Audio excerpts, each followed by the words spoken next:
Hello everyone, welcome to our YouTube channel खानपीडिया।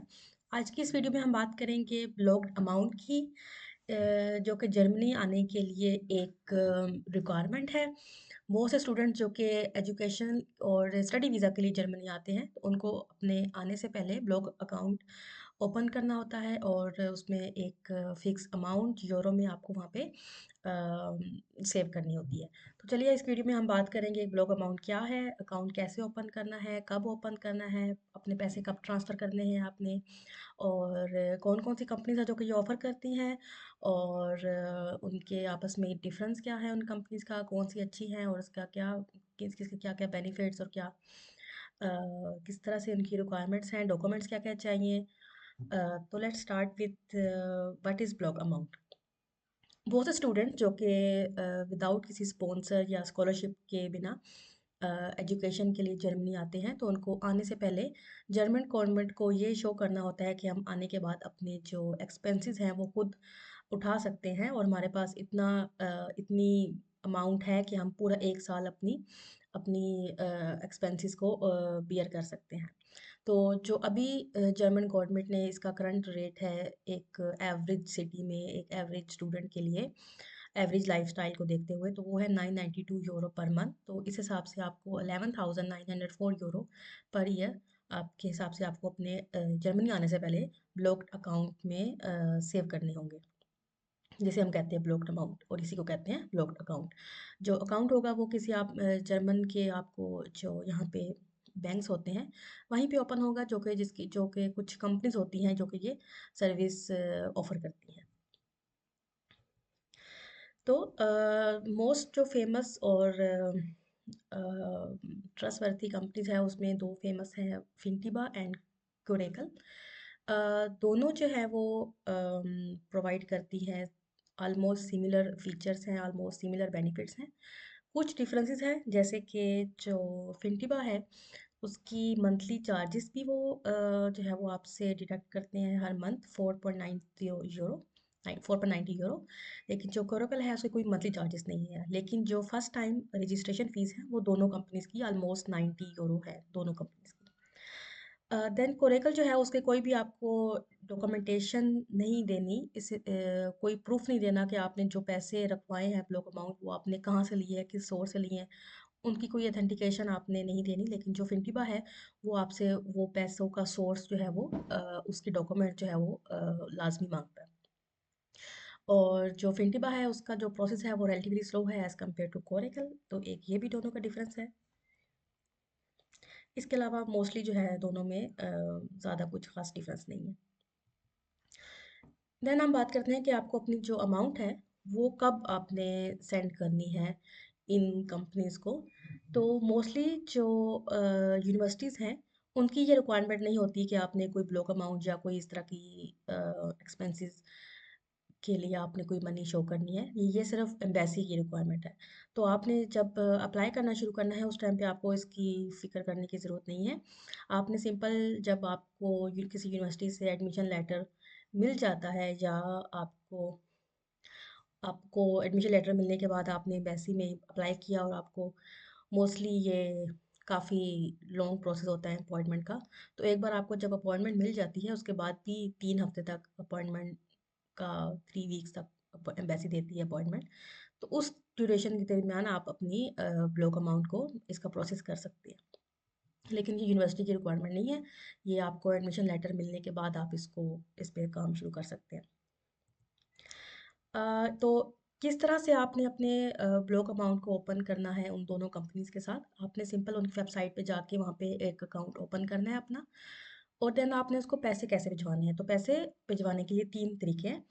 पहला जो step है, या पहला जो तरीका है, वो ये है कि आपने जिस भी कंट्री है वहाँ से आपने अपने जो लोकल बैंक है, फॉर एग्जांपल अगर हम पाकिस्तान की बात बात करें तो जो कोई भी लोकल बैंक है, मेहरान बैंक है, एमसीबी है, या एचबीएल, जो भी लोकल बैंक में आपके पैसे हैं पीकेआर में, आपने सिंपल वहीं से उसको जो फ़ौरन आपका जिस भी कंपनी से आपने अपना अकाउंट खुलवाया है उन उनके वहाँ से वो आपको कोई आईबैन नंबर या अकाउंट नंबर देंगे। तो वहाँ पे आपने सिंपल अपने अपने बैंक में जाना है, लोग वहाँ की ब्रांच में, और उनको बोलना है कि मुझे ये पीकेआर से यूरो में पैसे ट्रांसफ़र कर दें और वो लोग जो है वो उसको कर देंगे।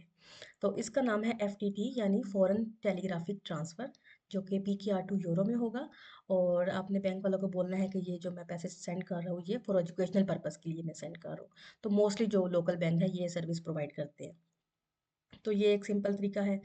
सेकंड जो तरीका है वो है फ्रॉम एफसी अकाउंट यानी फ़ॉरेन करेंसी अकाउंट। आपने इसके लिए क्या करना है कि अपने जो बैंक है वहाँ पे पहले फ़ॉरेन अकाउंट के लिए यानी यूरो अकाउंट के लिए एक नया अकाउंट ओपन करना है और वहाँ पे आपने अपने यूरो रखवाने हैं, यूरो सेव करने हैं उस अकाउंट में जितने यूरो आपने सेंड करने हैं। देन आपने इसके लिए ये है कि अगर आप इमीडिएटली अगर आपने ट्रांसफ़र करने होंगे तो वो बैंक वाले कुछ 3 to 5% टैक्स काटेंगे, लेकिन वो मोस्टली ये रिकमेंड करते हैं कि आप इस अमाउंट को 15 से 30 से 20 दिन के लिए उसमें रखें अकाउंट में, देन आप उसको ट्रांसफ़र करें। देन उसकी आपको कोई टैक्स नहीं जो है वो कटता। तो ये जो है वो यूरो टू यूरो ट्रांसफ़र होता है। और लेकिन इसके लिए आपको जो है वो फाइलर होना चाहिए उस कंट्री में, तब आप ये वाला अकाउंट ओपन करके और ये वाला प्रोसेस कर सकते हैं। देन है सिंपल तरीका है लेकिन थोड़ा सा एक्सपेंसिव है बाकी उन दोनों से, वो है करेंसी एक्सचेंज का। आपने सिंपल किसी भी करेंसी एक्सचेंज वालों के पास जाना है, मोस्टली जो है एनबीवी या ये वेस्टर्न यूनियन वालों के पास। उनसे आपने पीकेआर दे के यूरो खरीदे और उनको कहना है कि आपने ये यूरो जो है वो जर्मनी में इस अकाउंट नंबर पे यहाँ पे जो है वो सेंड करने हैं। तो वो सिंपली है वो फ़ौरन से आपके पैसे ट्रांसफ़र कर देंगे उसी टाइम पे। और वो आपने ये बस देख लेना है कि कौन से एक्सचेंज वाले कौन से कितना रेट उस टाइम पे उनका है और उसको चेक करके आपने सिंपल आपके पैसे ट्रांसफ़र हो जाएंगे। तो ये जो है वो ऑफ कोर्स थोड़ा सा क्योंकि ट्रांसफ़र करने के लिए उनकी फ़ीस होती है तो वो थोड़ा सा एक्सपेंसिव तरीका होगा as compared to first two वालों से। देन आपको डॉक्यूमेंट्स कौन-कौन से रिक्वायर्ड हैं? ऑफ कोर्स आपने जब कंपनी में अपना अकाउंट खोलना है फिनटी बाय ऑरेकल में, वो आपका एडमिशन लेटर माँगेंगे। अ, और अगर आपने बैंक में एक बार आपको वहाँ से अकाउंट ओपन हो गया तो आपने जब बैंक वालों को देना है, बोलेंगे पैसे ट्रांसफ़र करने का, तो हो सकता है वो भी आपसे स्पॉन्सर आईडी या एफआरसी फैमिली रजिस्ट्रेशन सर्टिफिकेट अगर आपके फादर या कोई ब्लड रिलेटिव आपको पैसे दे रहा है या कोई स्पॉन्सर दे रहा है तो उसकी आईडी कि आपको पैसे कौन दे रहा है, हो सकता है ये बैंक वाले माँग सकते हैं मोस्टली केसेस में। देन आपको एक्सपेंसेस ब्रेकडाउन शीट या आपको यूनिवर्सिटी की वेबसाइट में मिलेगी जिसमें आपसे जहाँ पे आपने अप्लाई किया है। देन आपने ब्लॉक अमाउंट जो है वो एजुकेशन पर्पज़ के लिए आप खुलवा रहे हैं, ये वाला डॉक्यूमेंट भी आपको यूनिवर्सिटी से मिल जाएगा। देन आपको एक लेटर मिलेगा कोरेकल और फिनटिपा से कि ये उसमें उनका इनवॉइस टाइप होगा कि उसमें इतनी अमाउंट आपने सबमिट करानी है, वो मे बी आपके बैंक वाले मांगे तो ये डॉक्यूमेंट आपको इन कंपनी से मिल जाएगा। And then bank statement last में कि जब आपने पैसे अपने सेव कर लिए बैंक में दे दिए, बैंक वालों ने आपको उसकी रेसिप्ट देंगे कि हमने बैंक से ट्रांसफ़र कर दिए हैं। और वो रेसिप्ट आपने दोबारा कोरेकल या फिर टिपा को भी सेंड करनी होगी कि हमने यहाँ से पैसे सेंड कर दिए हैं, तो वो 2-3 दिन में आपको वेरीफाई कर देंगे कि आपके पैसे हमें आ गए हैं। तो ये सारे डॉक्यूमेंट्स हैं जो कि ओवरऑल आपको इस सारे प्रोसेस में चाहिए होंगे। और अनफॉर्च्यूनेटली अगर आपने डॉक्यूमेंट अपने सब कुछ ब्लॉक अमाउंट ओपन करके आपने अपने अमाउंट वहाँ पे सेव कर ली, लेकिन फिर भी अगर आपका वीज़ा किसी और रीज़न से रिजेक्ट होता है अनफॉर्च्यूनेटली, तो आपको पैसे वापस कैसे मिलेंगे? तो ये कोई इसमें टेंशन वाली बात नहीं है। 100% आपकी दोनों कंपनीज़ की तरफ से ये पॉलिसी है कि आपने सिंपल उनको एक लेटर होता है एम्बेसी से, डी लेटर कहते हैं उसको, वो आपने उनको ईमेल करना है और बोलना है कि हमारा वीज़ा रिजेक्ट हो गया और हमें पैसे वापस चाहिए। तो वो सिंपल आपको आपके पैसे वापस कर देंगे और उसी सेम अकाउंट पे जहाँ से आपने अपनी मनी ट्रांसफ़र की होगी, उसी अकाउंट पे आपको पैसे वापस आ जाएँगे उन दोनों कंपनीज़ की तरफ से। तो इसमें टेंशन वाली या कोई वो बात नहीं है। तो 100% दोनों कंपनीज़ की तरफ से आपको मनी रिटर्न हो जाएगी। आई होप आपको ये वीडियो अच्छी लगी होगी और अगर आपका कोई भी क्वेश्चन हो या कोई भी आपको कोई चीज़ पूछनी हो तो आप कमेंट सेक्शन में पूछ सकते हैं।